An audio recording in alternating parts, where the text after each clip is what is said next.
On today's podcast, we're talking about the word catalyst, recognizing the catalysts in our own life and work, and reflecting on what it might look like to be a catalyst in the lives of others and cultures we are hoping to create in the year ahead. Stay tuned, and I'll explain more. Welcome back to the Thermostat with Jason Barger. If you're currently on a commute, a walk, or just a micro break in your day, glad you're making time to step back, to think, and to reflect on the next steps on your journey. I've never been more convinced the best leaders and team cultures in the world are the ones that make time to step back, breathe in good oxygen, and calibrate their thermostat. I hope today's conversation leaves you feeling grounded and inspired. Now let's dive into today's topic to engage our minds and hearts in order to authentically lead and create compelling cultures wherever we are in the world. Hey everyone, it's Jason and welcome back to the Thermostat Podcast wherever you are and however you're coming to the podcast today. Welcome in. So glad you are here. We are in season 10. Hard to believe that we're kicking off season 10, but that means there's over 310 or 15 episodes or something like that. So glad you're coming to the podcast. If you've been with us from the very beginning, so glad this continues to add value to your life and your work. If you're new to the podcast, welcome in. It continues to spread. So glad that somebody invited you here, told you about this, or you stumbled your way into this. So glad you're here. All you got to do is, with 300 and some episodes, all you got to do is Google my name, Jason Barger, and whatever topic you're looking for around leadership, culture, mindset, trust, accountability, emotional intelligence, servant leadership, whatever that may be, chances are you're going to find something out there that's going to resonate with you. I hope you go back and check out old episodes because there's so much great stuff out there. So many great interviews and chats that I've done with other friends and colleagues and thought leaders from around the world. So I hope you'll check those out. My commitment to the listener every time I record one of these, I want this to be a place for you to step back in your own life, to think about the temperature that you're trying to set in your life and your work, and have some good oxygen breathed into you to think about your next steps and where it is you're trying to go and that culture that you're trying to create with the people around you. So I hope today's episode does just that for you.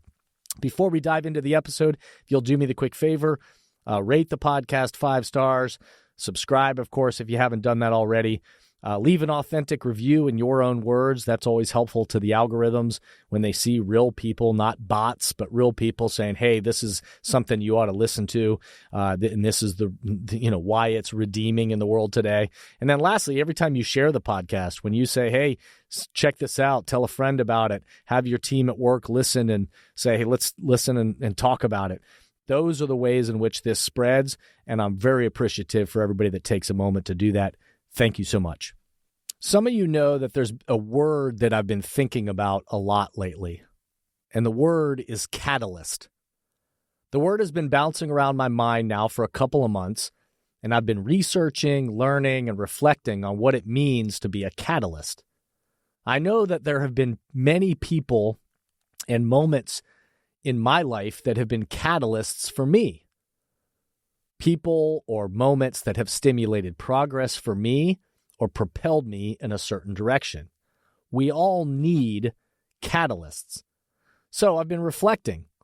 What might it look like to be a catalyst in my life for my kids? What might it look like to be a catalyst for my wife? What might it look like to be a catalyst for my friends?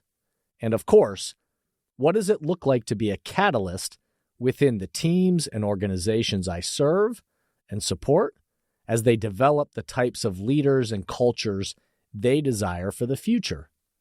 What would it look like to be a catalyst for the culture you are hoping to create in the year ahead? So, on today's podcast, we're talking about the word catalyst, recognizing the catalysts in our own life and work, and reflecting on what it might look like to be a catalyst in the lives of others and cultures we are hoping to create in the year ahead. Stay tuned, and I'll explain more. But before we dive deeper, let's pause, take a quick break, and we'll be right back. Many teams and organizations right now are realizing that they need to do both. They need to engage the minds and hearts of their people in person, where everyone in the room can experience the energy of congregating together and find clarity for the road ahead. And they also need to continue to find ways to engage the minds and hearts of their people virtually with those who are working remotely or at a distance. So, if you are in the process of planning your next team meeting, company all-hands event, conference or culture summit, and are looking for support with a powerful keynote speech, facilitated team conversations that are the currency for change, or deeper development on leadership mindset and an intentional strategy for the culture you're trying to create, I hope you'll contact us at jasonvbarger.com, jasonvbarger.com. It is my privilege and our honor to partner with great people to provide support in these areas. We want to breathe oxygen into your leaders and throughout your organization so you can set the temperature you want for your culture. We look forward to connecting with you soon. I hope you'll contact us at jasonvbarger.com, jasonvbarger.com. It is my privilege and our honor to partner with great people to provide support in these areas. We want to breathe oxygen into your leaders and throughout your organization so you can set the temperature you want for your culture. We look forward to connecting with you soon. The temperature we set in our lives matters. The temperature we set matters. It matters to us, it matters to others, it matters to outcomes. The ripple effect, if you've heard that language before, the ripple effect was first referenced back in the 1890s. And the way it was first described, mostly when people were describing in nature, when one single act can be a catalyst that triggers change in the environment, people started to talk about this idea of the ripple effect. But the image really came to life when finally somebody took a pebble as they were trying to explain the ripple effect that happens in nature, and they dropped the pebble in a pond of water, and all of a sudden they started to see the rings go out from that stone, the catalyst being that pebble that gets dropped and creates these ripples across the pond of water. And all of a sudden, the idea of the ripple effect started to make more sense in people's minds. They could literally see the way one catalyst, one moment, changed the ripple in the environment, sent these ripples around them throughout their environment. People then started to make the connection that the ripple effect wasn't just about something that happened in nature, but actually our own thoughts and our own actions mattered. They were catalysts for the people around us. They sent ripples to everybody along our path. I can still see her moving throughout the Boston Logan's International Airport. This was post 9/11. There was chaos, delays, and actually I write about this in my very first book, Step Back from the Baggage Claim, where I watched her moving throughout the TSA check line. She was one at the time in this very crowded security line in Boston's airport. All these people were passing her in line, and yet she was one that was chosen to be additionally searched. And they pulled her over, and they started to search her bag. And the whole time these TSA agents had unzipped her back and were pulling all her stuff out. In this nice and neatly packed bag that she had, in a matter of minutes, was just this pile of disheveled items. Her underwear was out in front of everybody as this guy rifled through. The whole time he was doing this, as person after person was passing her in line, I can still see this woman smiling. And her questions, and she was talking to the TSA agent while this guy was just rifling through her stuff, and she had this kind of spirit about her that was just infectious. And as I kept watching her, all of a sudden, as the TSA agent got to the end of his search, he just kind of closed up her bag, didn't even repack the things nice and neatly. He just said, "Okay, you're done," and just left her with this big pile of disheveled items. And all of a sudden, she grabbed it up in her arms and she started to run with the bag in her high heel shoes down, towards her gate. And this was the first time it clued into me that she was in a hurry. But with a giant smile on her face and this bag of disheveled items over her, draping over her, shoulder, she goes running in high heel shoes down the gate. And as I was watching her, she comes running right past me, and I looked at her, and she smiled with this big smile, and she said out to me, just because she saw that I saw her, she said, "This isn't the easiest thing to do in heels." And I looked at her. I didn't know what to say back. I said, "Yeah, but you're doing it well." And with this giant smile, she just ran down the terminal towards her gate with all these items. And as she was running with this giant smile on her face, all these people that were, along her path just started to turn and watch her. And these smiles started to come across their faces. And I watched this thing, and I just watched this image of, it was almost like a ripple effect of just watching the way she was handling these obstacles that were placed in her path with such grace. She was a catalyst, and she was sending ripples to everyone along her path. So I think about this word catalyst, which I think of it as a person or experience that stimulates change. And I think about that, again, so many of us have had people in our lives that have been catalysts for us and helped us. And all of us, have moments that have shaped us and stimulated change to us. I think about, many times, like musicians and artists and actors, they're often asked, like, "Hey, what's your favorite movie?" If an actor who's been in a bunch of different films, a lot of people want to ask them in interviews, "What's your favorite movie you've ever done?" Or for a musician, people want to say, "What's your favorite song that you've created?" And actually, as an author, I can relate to this, because so many people say, "Hey, of the books that you've written, what's your favorite book? What's, and even people say to me, like my first book, The Baggage Claim, they say, "Man, your book, Step Back from the Baggage Claim, it changed the way I even think about things. And every time I'm at a baggage claim, I think about it. It's changed because of that book." Or I hear people say to me, "Hey, your second book, Remember, it's probably your best book, but it's also your most unsung book. But I think it's probably your best book."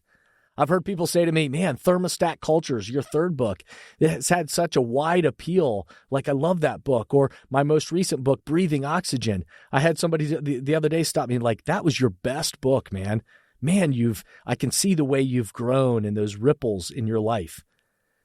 The reality is, as I think about that, and I think about any musician or artist or actor or somebody who gets those kind of questions, the reality is, you couldn't have created the most recent one without the first one.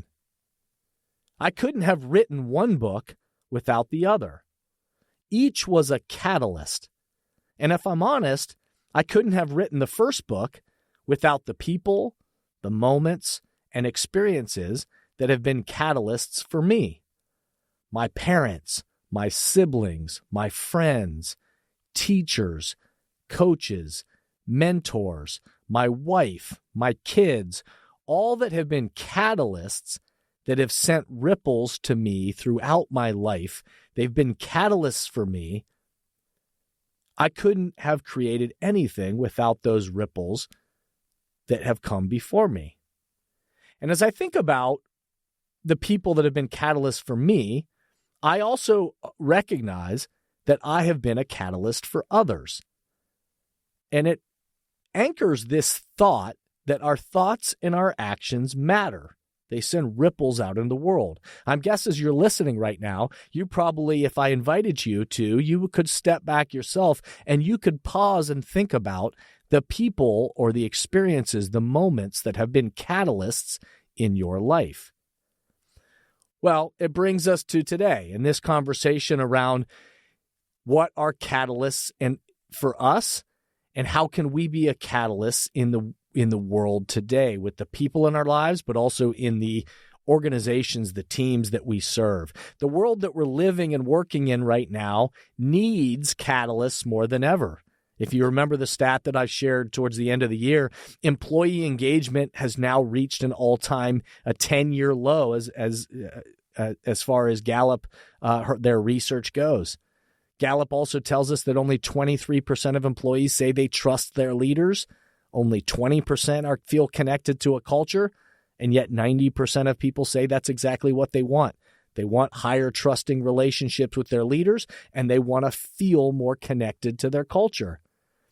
And we've known this for years, that higher engagement of people is a catalyst for better performance and greater satisfaction. We also know from a recent Gallup study that when they asked people what is the characteristic that they want in a leader, people say, I want a leader that brings out hope for the future. Somebody who builds trust, who creates care and connection, and we're in an environment where it's stable enough for us all to do our best work. Well, this idea around calibrating our own thermostat means that we as humans, but also in leaders and organizations, that means we always have the opportunity to step back and calibrate our thermostat, to think about that temperature that we're trying to set.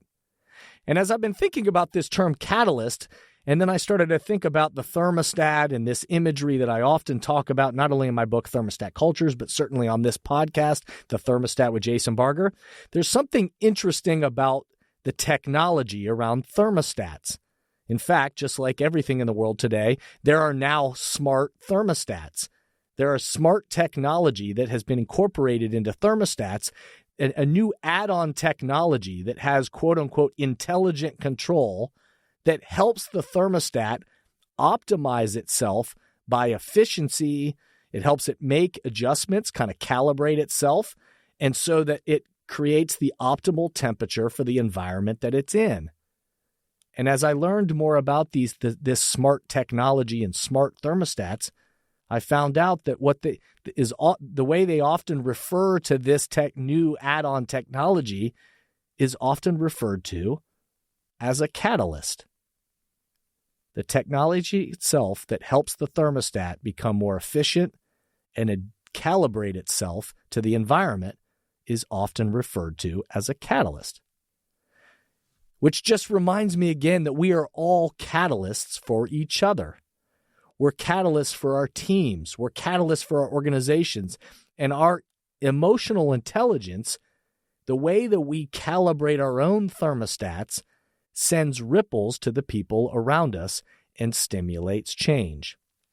The mindsets that we bring to our life and work and the cultures that we shape with the people around us are as needed now more than ever in our teams and organizations. And we know that they don't just magically happen. They have to be co-created and led.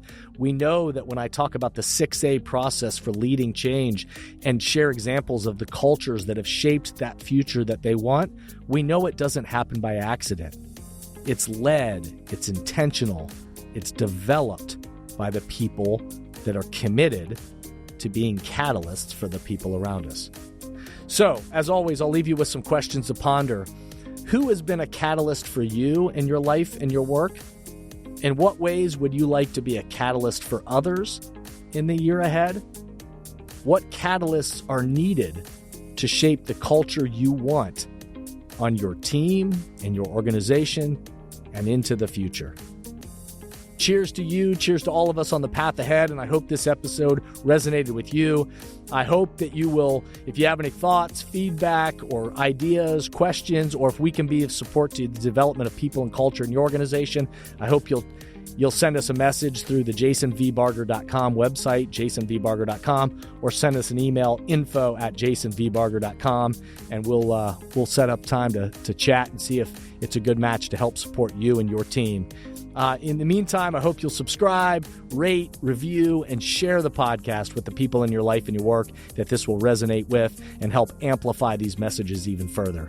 Until then, I'll just remind us all to step back, remember, be a thermostat, and breathe good oxygen.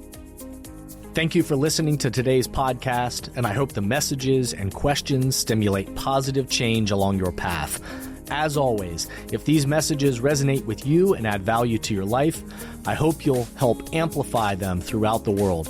Please rate, comment, and share on whatever podcast or social media platform you're using, and share this podcast with the people in your life or work who should be part of these conversations. That way, this spirit does, in fact, spread. If these messages or developing leaders and culture would be helpful to you and your organization, please contact us at jasonvbarger.com, jasonvbarger.com. And remember, we are all ambassadors for the culture we want to create in our life and work. We have to own the vision we want to be a part of. The future of leadership is you, is me, is us. Be a thermostat.